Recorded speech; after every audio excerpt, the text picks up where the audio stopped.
All right, welcome back, everybody, to the latest edition of the Bullpen with Adam the Bull, brought to you by Bet Rivers. We are joined by longtime NFL coach, player, NFL analyst, college football coach, NFL player. I mean, he did it all. Coach Herm Edwards is with me today. Coach, how are you? Thank you so much for joining me again. Well, I'm well, and I think if you're a NFL fan, it seems like it's never off the calendar. Yeah. When you think about the NFL, the way they kind of work the calendar, they're very precise on how certain months out of the year they're going to give you a little bit, keep the fans interested. And now all of a sudden we have the schedules, and I think the next thing, OTAs are starting to start up now. Yep. So that's, people are starting to look, and the conversations are starting to talk about football again. Well, you're right, Coach. I mean, there is, and that's obviously changed. When I was a kid as a fan, I mean, when you played, there was none of this hype in the offseason. I mean, was the draft, besides for the players themselves, did anybody pay attention to the draft in those days much? Well, the players always pay attention to the draft because you wonder if they're trying to draft somebody to, That's to true. get rid of you. So that's the one thing you learned after your rookie year. The veterans say, we watch the draft all the time. I say, really? So why do you watch the draft? He says, well, if they're drafting guys to play my position, I know they're sending the message, right? So it's kind of interesting. And you guys, when you played, correct me if I'm wrong, there were 6 preseason games? 6. There was only 14 regular. Yeah. There was 14 regular season games. And actually, all the starters played in the preseason. I mean, you played games. I mean, you did not, wear your baseball hats and kind of pretend like you were coaching. You actually had to go play. And with Dick Vermeil, you gonna play. You Oh, yeah. So the game has changed certainly on the field, off the field. And the media coverage here in Cleveland is crazy. It's been for a couple of years. First, Deshaun Watson, the Browns making that trade. Obviously, that hasn't gone well. Then with everything surrounding Shedeur Sanders last year. Right now, at least publicly, Coach Todd Monken is saying it's a competition between the two. What do you think about this competition? Do you believe Deshaun Watson still has gas left in the tank? And how good do you think Shedeur Sanders is? Well, I've known Shedeur since he was little. Obviously, I know his dad. Both these guys have talent. Deshaun obviously he's kind of fighting for his survival, to be quite honest. After all the things that have happened, and it's a shame because at one point when he got there, the guy had a lot of talent. I mean, he had a chance, and now he's getting one more bite at the apple, right? And you have to see how he's going to look at that, because if he really wants to play football, this is all about football now. It's not about anything else. Right. It's just and hopefully, and I think he knows that if you really want to play football, all the stuff that's happened, it doesn't matter. It really doesn't matter. No one cares. Now, when the preseason starts, people are gonna start caring. Oh yeah. And they want to see. They want to see how you're going to, guide the team. Are you the guy? Are you not the guy? For God's sakes, whatever happens, and I'm knocking on wood, do not get hurt. Yeah. You cannot get hurt. You have to be available. You just have to be. Your career is in the balance right now, in my opinion. Looking from afar, right? Shedeur, young quarterback, is he the future? I don't know that. I don't know, but we don't know until they play, right? So you never. I look at Johnny Manziel, right, and he was in Cleveland like a lot of other quarterbacks and didn't work out. It seems like nothing worked out after Bernie Kosar and those guys. It just kind of, they've been looking for a guy, ever since. But it's amazing when you look at, Johnny Manziel, how he resurrected his career in Tampa. And I think if you're a Cleveland fan, you're probably wishing, I wish Johnny Manziel was here, but he's not. So now you have to figure out who your quarterback is, because defensively, oh boy, oh boy, they're really. If the Cleveland Browns could play for the Dallas Cowboys on defense, and the Dallas Cowboys offense could play for the Cleveland Browns on offense, they'd be in the Super Bowl. Yeah, no doubt about it. I mean, there's so much talent on the defensive side of the ball, led by Myles Garrett. You've seen so many great players over the years, Coach. Is Myles Garrett as good as any defensive player that's ever played? Absolutely. He reminds me a lot, and God bless him, he's no longer with us, Derek Thomas. Right. We had Derek Thomas in Kansas City, number 1 pick out of Alabama. and how he can come off the edge. And he's just and people know they're trying to double him, they're bumping him, doesn't matter. Now they do a good job of moving him around, but he's a relentless player, Myles Garrett, and you have to account for him. I mean, he wrecks the game. He can flat wreck the game. I mean, he just changes the game, and you know it. As an offensive coordinator, head coach, you play Cleveland, you go, okay, here's the deal, boys. Here's what we got to do. If we're going to, we can't allow him to wreck the game. We got to know where he's at all times. They do a nice job moving around. And even with that, you're still nervous. Right. Coach, going back to the quarterback situation for a minute, as a fan, as a media member, my thought is, well, I would just play Shedeur Sanders because even if Deshaun's good, he's a free agent at the end of the year. You're not going to re-sign him. I don't know what Shedeur Sanders is. I mean, I don't know if he's good or not, but I'd like to see it. So I would rather play the young guy under team control. But obviously, I'm not Todd Monken. Todd Monken gets his first head coaching opportunity around, at an older age. And he may be thinking, you know what? I don't care if one guy has a future and one guy doesn't. If Deshaun Watson gives me a better chance to win, that's all that matters. Is that how he's thinking? That's how he has to think, because at the end of the day, you have to answer to the team, to the players. Right. See, and here's the funny part. And I look at it, I've worn both hats. Sure. As an assistant coach, head coach, scout, whatever you want, analyst. But the biggest hat I ever wore was I was a player. Yeah. And that gives you insight. That gives you something a little bit different because you are a player. And when you're the player, and the coaches know this, you can't trick the players. They see it every day in practice. They know who the best quarterback is. When they start practicing and they start going through all this, they're like looking and going, okay. And they're looking at you going, saying, okay, what you gonna do, coach? They're waiting for you to make the decision. Right. It's like, hey, man, you can't trick the players. It's a good point. Right? Yeah. It's a great point. I mean, they're with them every day. They're in the locker room. They're practicing. They're going. They see it. The player. So you can't hide that from the players. Yeah. And they know who the leader of the team is. Right. And if the coach doesn't play the best guy to go with the young guy, does he lose credibility from the players? No doubt. Yeah. No doubt. And look. Players want to win. And who gives you the best chance to win? Right. And this is why you have a leadership group that you count on. They're not spies. They're not, but they have the pulse of the locker room. And you have a meeting with those guys. I used to meet with those guys once a week. Right. And all I want to know is this: how we doing? And they weren't like, they weren't like rats or, telling me secrets. They were just saying, Coach, okay. I just wanted to know the mood of the team. Right. Because as the head coach, you better know how these guys are feeling. Because at the end of the day, they got to play for you. The one thing I never worried about as a head coach was the locker room with the players. I always knew where they stood. Now, do they get to make decisions? No. Yeah. You still make the decisions, but you have a feeling of these are the guys, man. These are the guys that the players trust. And when it comes to the quarterback, oh boy. Yeah. We had this in New York.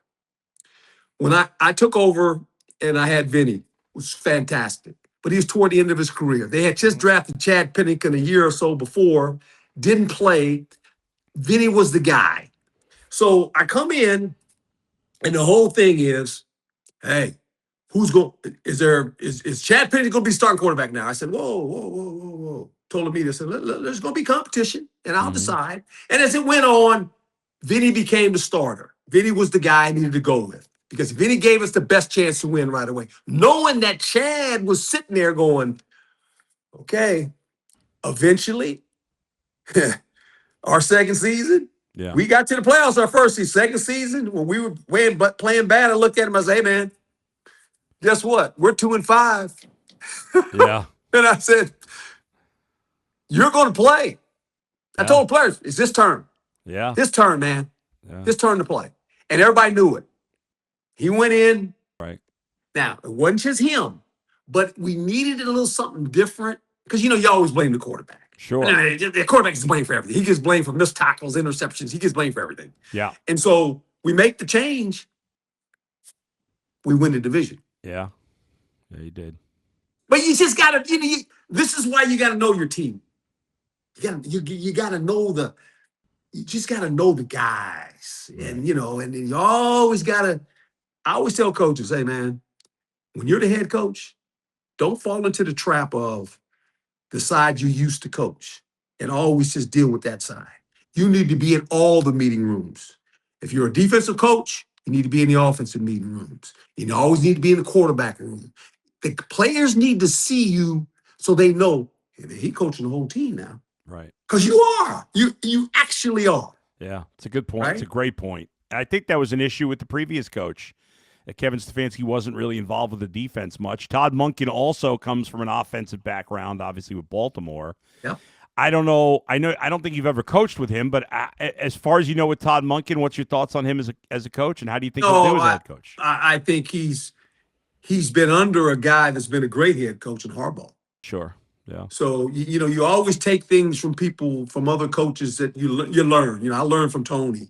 I learned from Marty. I was under those guys, right, as an assistant coach. So you don't try to become them.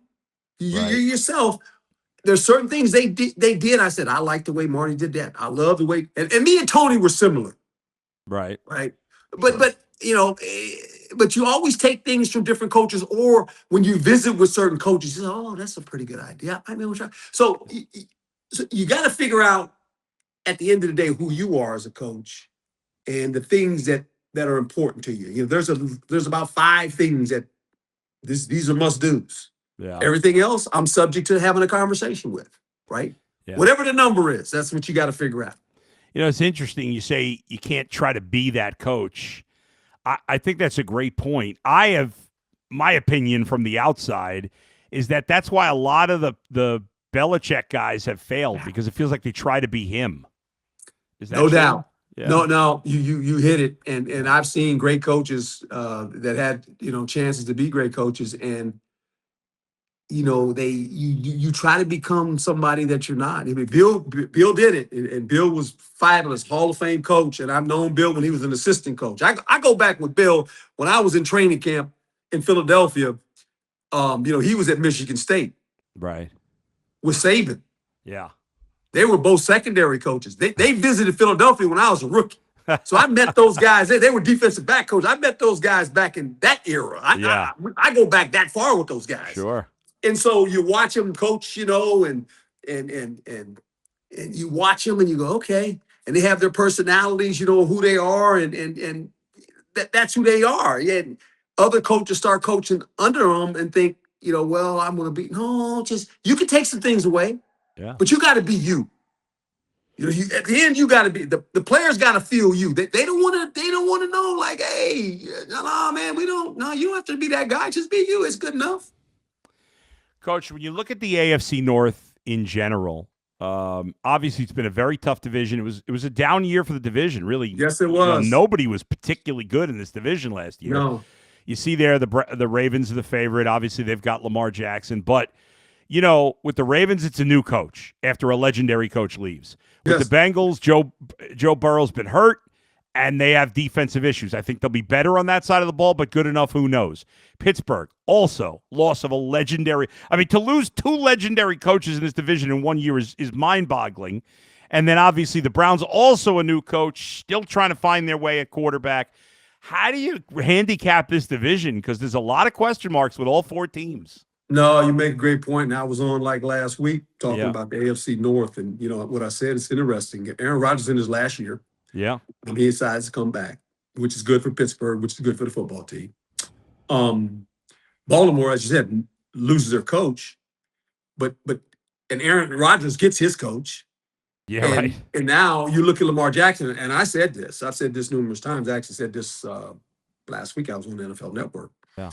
And I said, right now, if you're the Baltimore Ravens, all the pressure's on Lamar Jackson. Mm-hmm. Mm-hmm. If this thing don't work out, Lamar Jackson's out. He's next. He's Wow. the next to go. Yeah. He'll be the next to go because now you got rid of the coach. That was a pretty good coach. Last time I checked, a really good coach, actually. Yeah. And you got rid of him and you kept Lamar Jackson. Okay. Yeah. Well, Lamar, you better be available and you better play really good. Because if not, Yeah. you're going to be the guy now. You got everything you wanted. Okay. It's going to be your offense. You're ready head coach. You want to okay. The ball's in your court. And I'm pulling for him. I hope he doesn't. But I tell you what, the pressure's on him. You look at, here's the team that I love the quarterback. I love this guy. But it's a team that had never seems to achieve the status that they want or that the fans want, and that's Joe Burrow. Mm-hmm. Yeah. I just wanted to play like a whole season. Just play Yeah. and see what happens. Because this team on offense, with him playing quarterback, oh boy, it's a highlight reel. Yeah. But he's got to stay healthy, and that's the thing about Joe Burrow. I mean, when he goes down, I go, no, not again. Yeah. No, Yeah. you can't. No, don't do this to us, Joe. Yeah. And if you're a Cincinnati fan, I mean, you're like, oh my goodness. So they're in it, and look, and you didn't mention Cleveland. I get it because we're talking about we're in Cleveland. We had to mention the teams in the division, but look at the Cleveland Browns defensively. Yeah. They can hang with anybody in the division. Yes, they can. They just got to find a way to don't stress the defense out by giving the opponent short fields by turning the ball over and doing silly things. I used to always say when you're the coach, hey, the only way the team gets the ball is you kick it to them. Right. Kick it. If you kick it to them every time, we're good. You either punt it, you kick a field goal, or you kick the ball after the touchdown. Yeah. But you just kick it, man. That's the only way the other team gets the ball. Kick it to them. And if you do that defense, it'll hang in there where all of a sudden in the fourth quarter, you'll be in a lot of games. Yeah, no doubt about it. Let's see if they can do that. If they get adequate quarterback play, they got a chance. They haven't had that in recent years. We'll see if they can do it this year. Yes. Coach, last thing, Fernando Mendoza, obviously the first overall pick in the draft. The Raiders have said he's not going to start. They want to go with the veteran Kirk Cousins. These teams say this all the time. I'll believe it when I see it. In a perfect world, though, should they start Kirk Cousins for at least part of this season?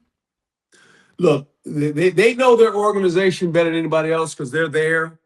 But I'm the big believer in this. This dude was the number one pick. First player off the board. Yep. First player off the board. Yeah. You're the Raiders. You are the Las Vegas Raiders. I say it all the time. When you left Oakland, you lost your mojo. You just lost your mojo. Yep. You're a 3-14 team. I don't care who plays quarterback. You ain't winning the division. Nope. Broncos are pretty good. Kansas City and Mahomes will be back. And the Chargers are good. Yep. So, with that being said, this is just me personally. Sure. If I drafted a quarterback first player in the draft, why is he sitting the bench? Yeah. For what? It's a great point. Why? What can happen?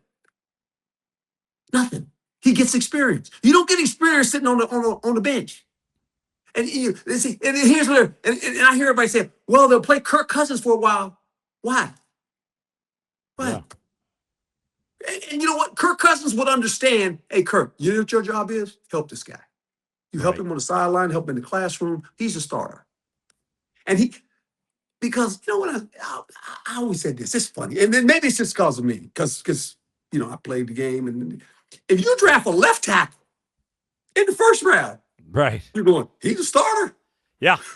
If you draft a wide receiver, you go, he's a starter. Yeah. I wasn't even drafted.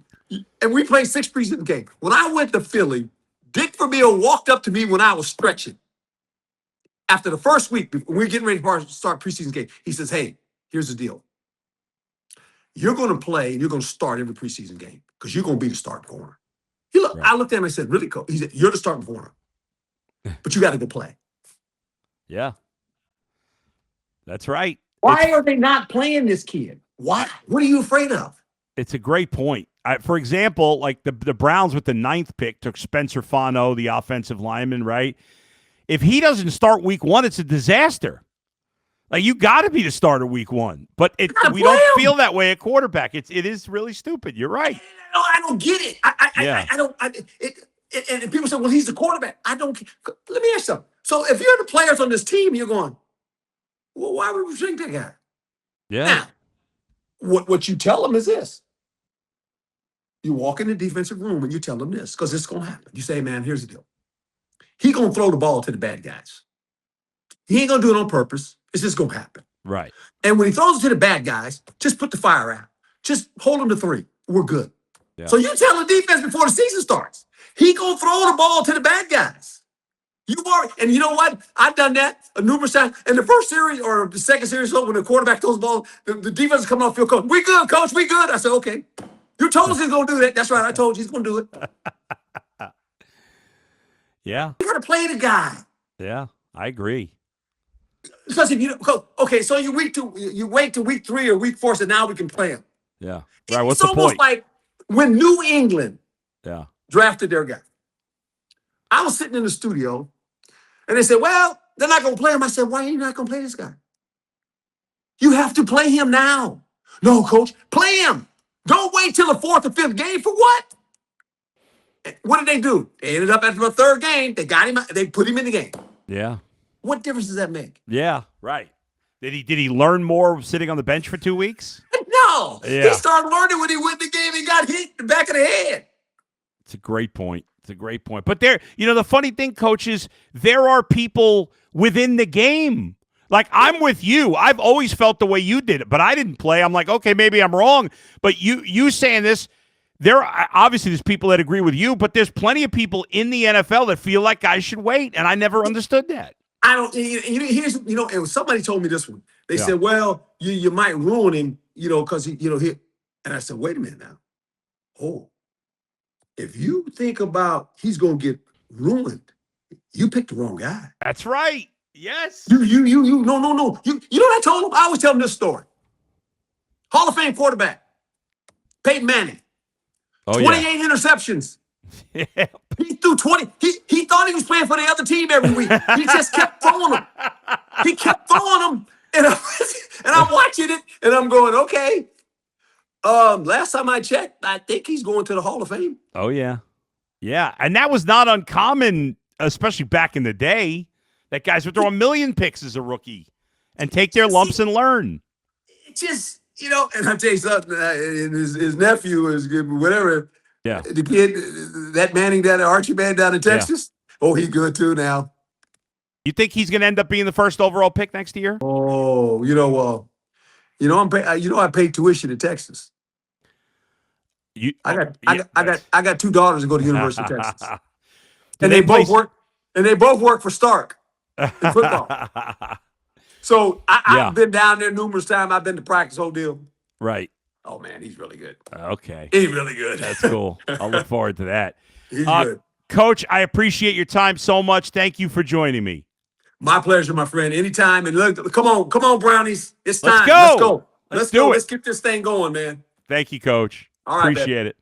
Bye-bye. All right, there's Coach Herm Edwards. Great to chat with him as always. He just does such a fantastic job of breaking down the game.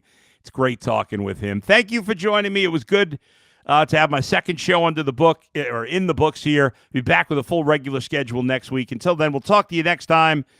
Thanks to Levi and Max for producing. We'll talk to you next time. Where else but right here in the bullpen with Adam the Bull, brought to you by Bet Rivers. See you, everybody.